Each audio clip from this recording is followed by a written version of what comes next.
মিষ্টি করে তো কথা বলা যায়, তাই না? একটা থাপ্পড় দিয়ে গালটা লাল করে দিব। আপনি আমার পিছন পিছন ঘোরেন কেন সব সময়? হ্যাঁ, তোমাকে ভালো লাগে তাই। একটা মেয়েকে চিনেন না জানেন না, রাস্তায় দেখলেন আর ভালো লেগে গেল। আমি তোমাকে ভালোবাসি, তাই রাস্তায় দাঁড়িয়ে তোমার সাথে কথা বলার জন্য ওয়েট করি। তাছাড়া চেনা জানার সময় তো হয়েই যাবে, তাই না?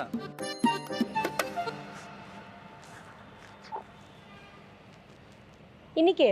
বাবু একটু ধর তো।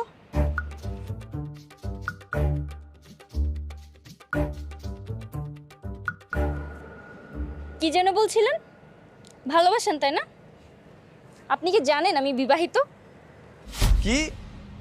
তুমি বিবাহিত? না না, এটা কিছুতেই হতে পারে না। কেন হতে পারে না?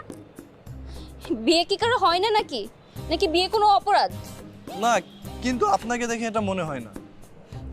আমাকে দেখে মনে হয় না? আমার শুধু বিয়েই হয় নাই, আমার একটা বাচ্চাও আছে। তোমার বাচ্চাও আছে? তোমার বাচ্চা কোথায়? এই যে, এই যে আমার বাচ্চা। এটা তোমার বাচ্চা? আমি তো ভেবেছি তোমার বড় বোনের বাচ্চা। কে বড় বোন? এটা? হে, তোমার ছোট বোন। আচ্ছা, তোমার হাজবেন্ড কোথায়? আমার হাজবেন্ড কোথায় এটা দিয়ে আপনি কি করবেন? আমার ডিভোর্স হয়ে গেছে। আলহামদুলিল্লাহ। আলহামদুলিল্লাহ মানে? যেহেতু তোমার হাজবেন্ড নেই, তাহলে তো আমার লাইন ক্লিয়ার, আমাকে বিয়ে করতেই পারো। ওর বিয়ে হয়েছে, বাচ্চা আছে, জেনেও আপনি ওকে বিয়ে করবেন? হ্যাঁ করব, আমার এতে কোনো আপত্তি নেই। কিন্তু আমার আপত্তি আছে, ঘোর আপত্তি আছে।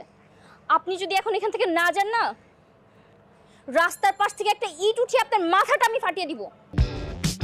ভাই ভাই, আপনি এখন জানো ওর মাথা গরম আছে, ও মাথা গরম থাকলে যা ইচ্ছে তাই করে। ঠিক আছে, আমি চলে যাচ্ছি, কিন্তু আমি আবার আসবো। জান তো? চল চল চল, বাসে চল।